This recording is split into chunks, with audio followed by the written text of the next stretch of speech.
Ustadz, apa hak suami terhadap HP istri? Karena banyak pertengkaran gara-gara HP.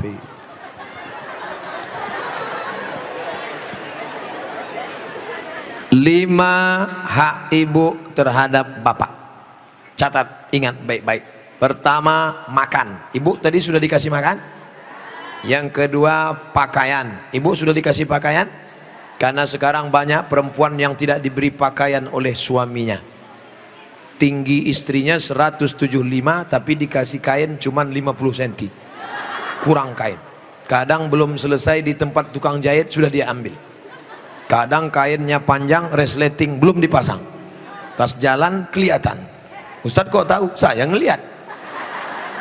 Ibu sudah dikasih makan, ibu sudah dikasih pakaian, ibu diberikan tempat tinggal yang layak menurut kemampuan masing-masing. Sudah? Keempat, ibu mesti diberi pendidikan. Yang ngajar ibu ngaji, bapak. Yang ngajar ibu sholat, bapak. Yang ngajar ibu akhlak, bapak. Bapak adalah guru di rumah. Dan yang kelima adalah perhatian. Maka ibu selalu diperhatikan. Dari mulai jilbabnya, dari mulai pakaiannya, termasuklah HP ibu diperhatikannya juga. Kok dari tadi sini Ustadz Somad, suatu ketika istri saya pergi kerja dan saya masuknya siang, tiba-tiba HP-nya berdering. Saya cek, rupanya mantan. Dia cari lagi di FB dan mereka sudah jalan-jalan, Pak Ustadz. Hati saya selalu galau tiap hari. Jangan-jangan dia sudah buat ini, jangan-jangan dia sudah jalan ini, jangan-jangan sudah. Bayangkan menderitanya seorang laki-laki gara-gara HP istri yang sudah macam-macam. Gara-gara apa itu? Facebook, Twitter, BBM, WhatsApp, Instagram. Oleh sebab itu jaga ini masalah HP ini, jaga baik-baik. Ah, ini Ustaz Somad gak enak, selalunya HP perempuan aja. Oke, sekarang kita balik. Bagaimana dengan HP bapak-bapak yang lebih banyak perhatiannya ke HP, yang kata-katanya merayu, menggoda? Oleh sebab itu ini mesti dijaga. Kalau tidak, duduk bersama, bapak sama ibu duduk, HP-nya buat baliho besar-besar, judulnya mau dibawa kemana hubungan ini, atau buat besar-besar, jangan ada HP di antara kita. Saya mau nanya Pak Ustadz, gimana caranya mengelola keuangan keluarga secara islami jika suami istri bekerja? Ar-rijal, lagi-lagi Al-Quran. Semuanya yang menyelesaikan masalah ini Al-Quran.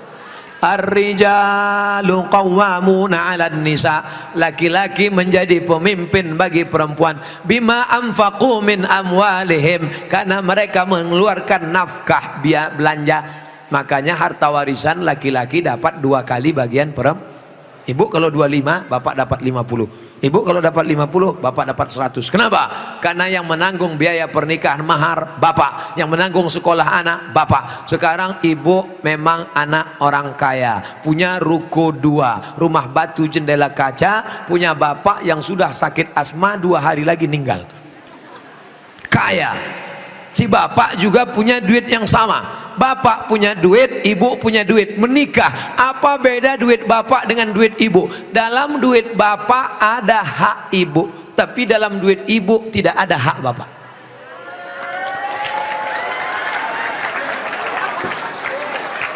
Dalam uang bapak ada kewajiban nafkah untuk ibu, dalam duit ibu tidak ada. Tapi karena ibu cinta mati, maka ibu berkata, "Mas, aku tahu engkau kere, miskin, susah melarat, tapi aku sudah terlanjur cinta padamu. Jangankan uang ini, nyawaku pun kuberikan. Ambillah semuanya, dengan syarat jangan kau nikah lagi." Nah, sudah jelas batasannya. Jadi kalau ada ibu punya kontrakan, PNS, pegawai, punya gaji, ibu tetap ngomong ke suami, "Mas, aku mau kirim uang ini ke anak yatim, mau biaya anak pesantren, mau kasih wakaf beras 1 karung, Tapi ibu ngomong ke bapak itu bukan minta izin, karena uang itu memang punya ibu. Ibu ngomong sebagai adab, sopan santun, tata krama, budi bahasa. Jadi bapak jangan kegeeran, dan ibu jangan kurang ajar. Mas, ini uangku, ini kos-kosanku, ini rumahku, terserah aku, kamu mau ikut ya, kalau enggak lebih dari kamu bisa aku dapatkan. Jangan, luka hatinya. Galah patah boleh disambung, kaca retak boleh direkat, hati yang sakit kemana obat akan dicari. Nah, oleh sebab itu maka jaga.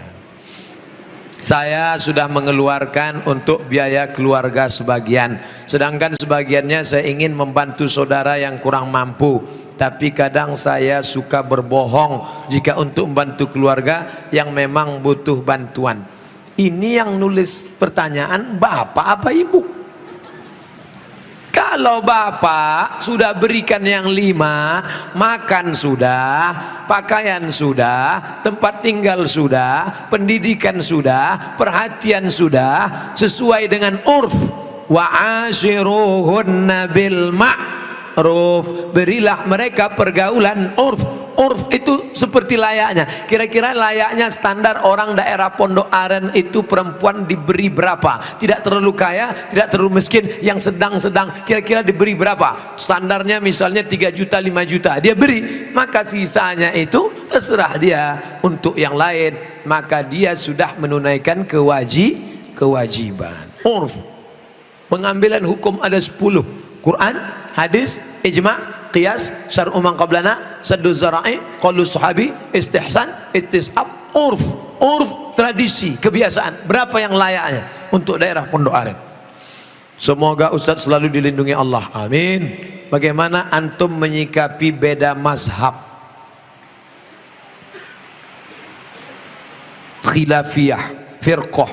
Bagaimana dengan ayat Allah, wa'tasimu bihablillahi jami'a, wa'tasimu, bersatulah, bihablillah, dengan tali Allah. Yang dimaksud tali Allah itu Islam, Al-Quran dan Sunnah. Adapun ijtihad ulama berbeda-beda, tapi kita di Indonesia sudah disepakati 3. Akidahnya Asy'ari, fikihnya Syafi'i, tasawufnya Sunni, Junaid Al-Baghdadi dan Abu Hamid Al-Ghazali. Saya ulang sekali lagi, Ahlussunnah wal Jamaah akidahnya Asy'ari, fikihnya Syafi'i, tasawufnya Sunni, Abu Hamid Al-Ghazali dan Junaid Al-Baghdadi. Maka kita pegang yang itu. Saya belajar di Maroko 2 tahun, mazhabnya Maliki.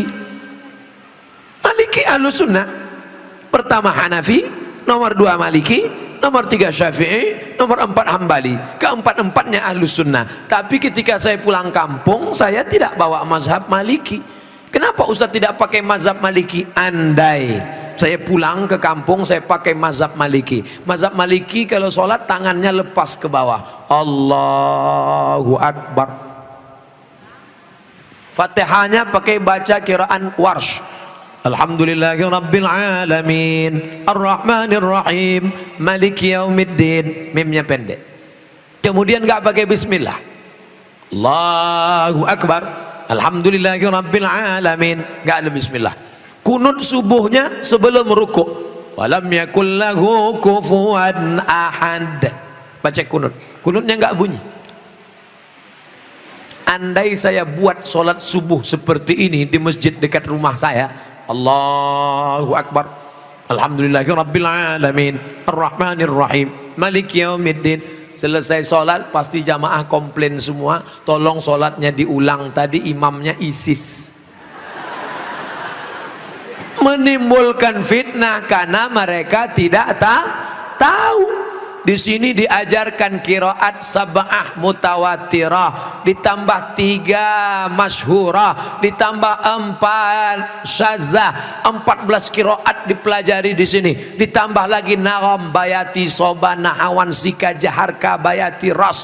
Faham mereka tajwidnya. Tapi tidak semua masyarakat ngerti. Andai anak pesantren Al-Quraniyah sholat di luar masjid, dibacanya qiraat lain, walam yakul lahu kufuwan ahad, maka makmum dengar, wah ini aliran sesat ini, bukan berarti dia salah, tapi dia takut menimbulkan fitnah. Maka dalam masalah-masalah yang kita sepakati, mari kita berlapang dada.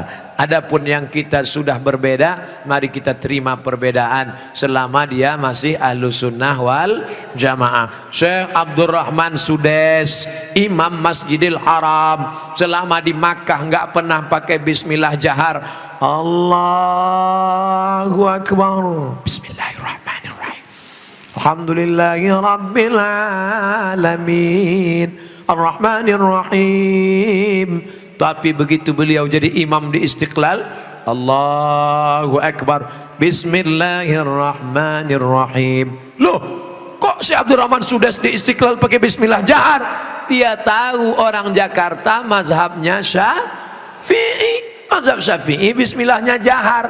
Mazhab Hanafi Hambali bismillahnya sir. Bismillahirrahmanirrahim. Mazhab Maliki nggak pakai bismillah sama sekali.